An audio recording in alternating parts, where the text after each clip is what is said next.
नमस्कार. समर्थ किचनमध्ये तुमचे खूप खूप स्वागत. आज आपण वन पॉट मील किंवा भाजीपोळीला पर्याय असे वरणफळ बनवणार आहोत. याला दाल ढोकली किंवा चकोल्या असंही म्हणतात. इथं मी 2 वाट्या गव्हाचं पीठ घेतलं आहे. त्यामध्ये चवीनुसार मीठ, तेल आणि थोडे थोडे पाणी घालून ही कणिक छान घट्ट मळून घेणार आहे. रोजच्या पोळीपेक्षा ही कणिक थोडीशी आपण घट्ट मळून घ्यायची आहे.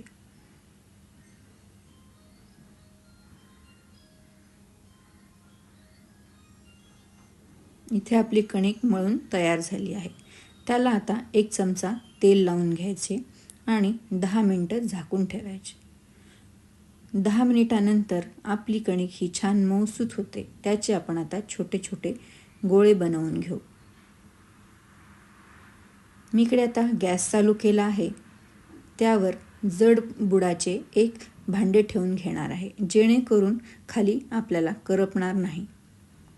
इथे मी त्यात 2 चमचे तेल, मोहरी, जिरं छान तडतडलं की त्यामध्ये 1 चमचा मेथ्या घालून घेणार आहे.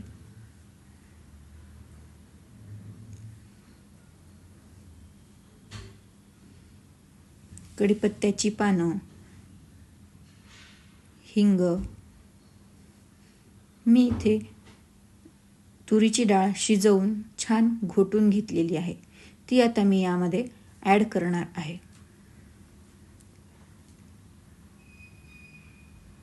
साधारणतः ही 1 वाटी तुरीची डाळ मी शिजवून घेतलेली आहे.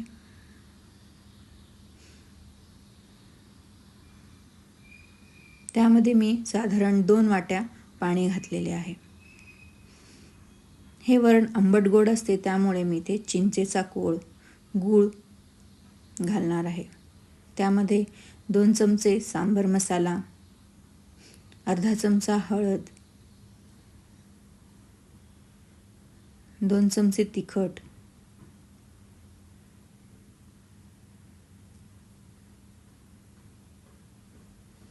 1 चमचा गोडा मसाला आणि 2 चमचे मीठ घालून छान हलवून घेणार आहे. तिखट आणि मीठ हे तुम्ही तुमच्या चवीप्रमाणे कमी जास्त करू शकता. इथे वरण उकळेपर्यंत मी पिठाची अशी पातळ पोळी लाटून घेणार आहे.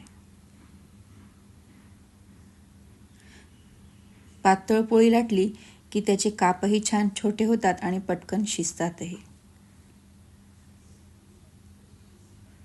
आता या पोळीला आपण एका कटरच्या साहाय्याने छोटे छोटे काप करून घेणार आहोत.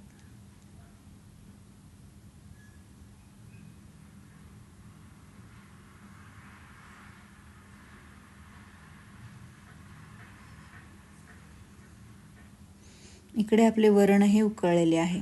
त्यामध्ये आता हे आपण पोळीचे काप घालून घेणार आहोत.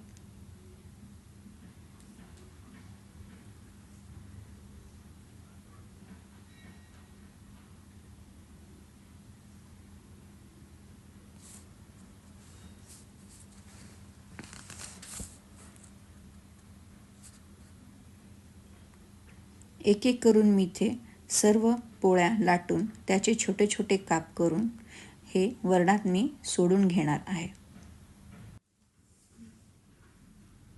अशा प्रकारे पोळीचे सर्व काप आपण वरणात टाकून घेणार आहोत. 7 ते 8 मिनिटानंतर आपले वरणफळ छान शिजून तयार होतील. एक म्हणजे प्रत्येक वेळी पोळीचे काप टाकल्यानंतर एकदा पळी फिरवून घ्यायची आहे. अशा प्रकारे आपले गरमागरम वरणफळ तयार आहेत. त्यावर तुम्हाला तूप किंवा लसणाची फोडणी जे आवडेल त्याप्रमाणे तुम्ही घालून घेऊ शकता. ही रेसिपी तुम्हाला आवडली तर लाईक, शेअर आणि सबस्क्राईब जरूर करा. धन्यवाद.